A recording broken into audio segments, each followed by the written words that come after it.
I will show you a quick overview of the manual inclusion feature. The Advisor 5.0 Manual Inclusion Editor is an enhancement to the good old ball inclusion tool.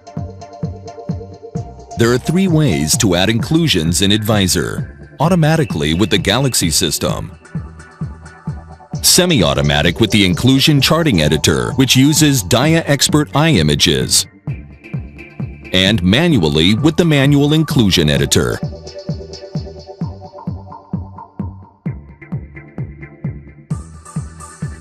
The manual inclusion is the fastest way to add inclusions into your stone, but it's significantly less accurate than other methods. It's usually used for small or inexpensive stones. In this method, productivity is the name of the game. If you don't want to spend more than 5 minutes on each stone, this should be the perfect tool for you. The Manual Inclusions is located under the Inclusions main tab and the Manual secondary tab. The editing tools are located on the right side of the screen and include 3 areas: the Inclusion List, Shapes, and Plate Inclusion Tools. The list provides both information about each inclusion and an interface to change its properties. Each inclusion is placed on a string, which enables the operator to move the inclusion in the 3-dimensional space. You can delete a single inclusion by selecting it and clicking on the Delete String or Inclusion button.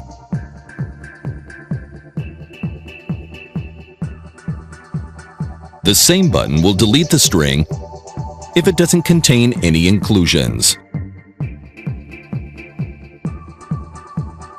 To delete all the inclusions and the string, you can click the Delete All Strings and Inclusions button.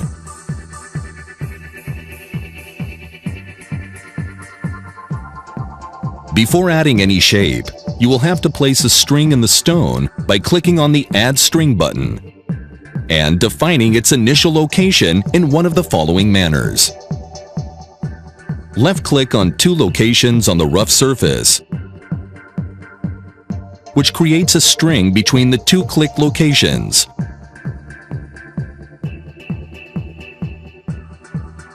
Or right-click on a single location, which creates a string perpendicular to the clicked location.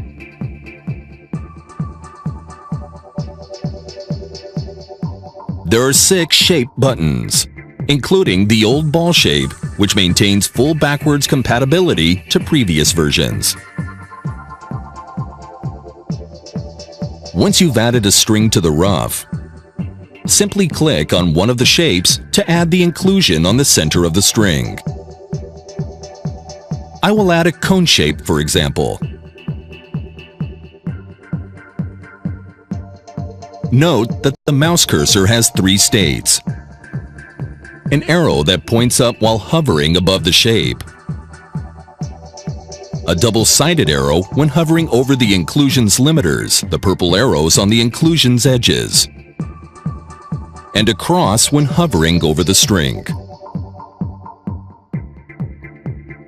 Once the arrow points up, you can use the mouse scroll wheel in order to increase or decrease the inclusion's length,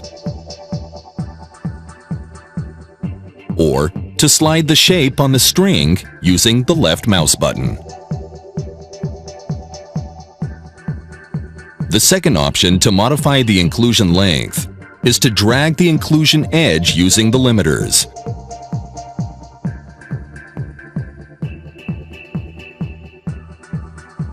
The third option to modify the inclusion length is to type the desired length in the inclusions list.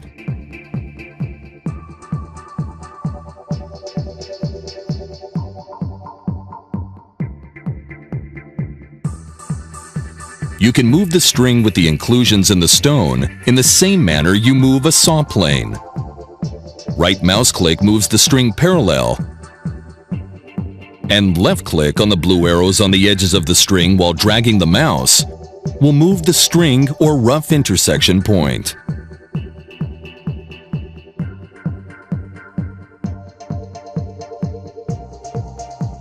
You can also change the inclusion position using the rotation control on the control panel. To do so, click the Inclusion Selector button first, and use the arrows to move the inclusions up, down, left, right, or tilt it. The application will automatically change the string location according to the new inclusion position. Modifying the shape diameter can be done with this slider.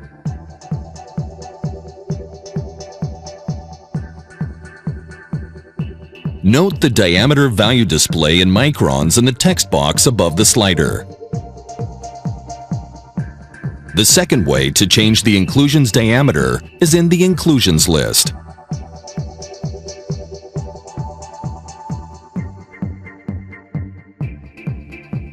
All other shapes work in the same manner, but the cone, arc, and moon shapes have additional options. You can change the cone shape direction by re-clicking its Shape button. As you can see, each time I click it, the cone switches its direction. For the arc and moon shapes, you can also define the direction of the inclusion by dragging the Direction slider. In order to change the inclusion width, I will right-click on the inclusion and modify the value under the Width submenu.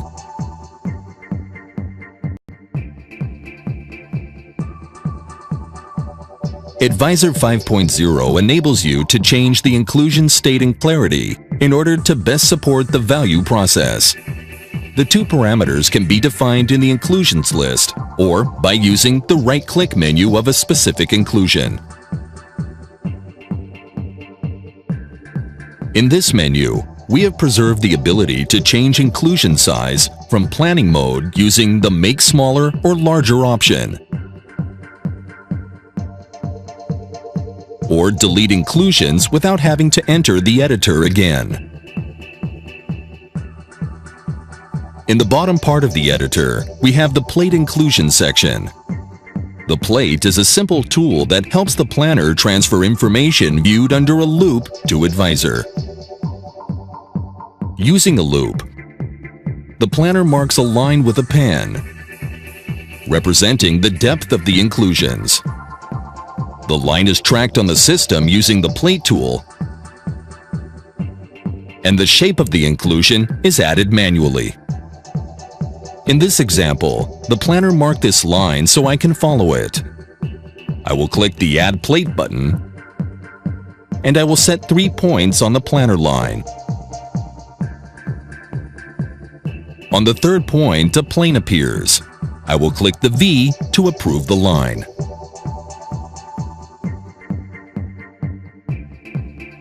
Clicking on the Plot Plate button rotates the stone to such a position which allows me to chart the inclusion shape. Left-clicking on several points surrounding the actual inclusion and clicking on the V button will create a plate in the outline shape aligned with the marked line.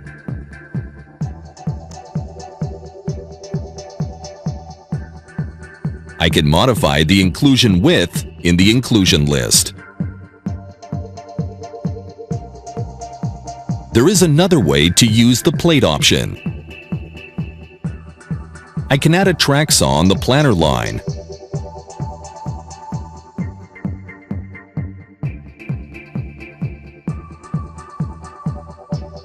Right-click on the plane and select Create Plate Inclusion. It automatically opens the manual inclusion screen so I can continue in the same manner, clicking this button and charting the inclusion. Okay, that's it. Now you are ready to use this feature. Thanks for watching.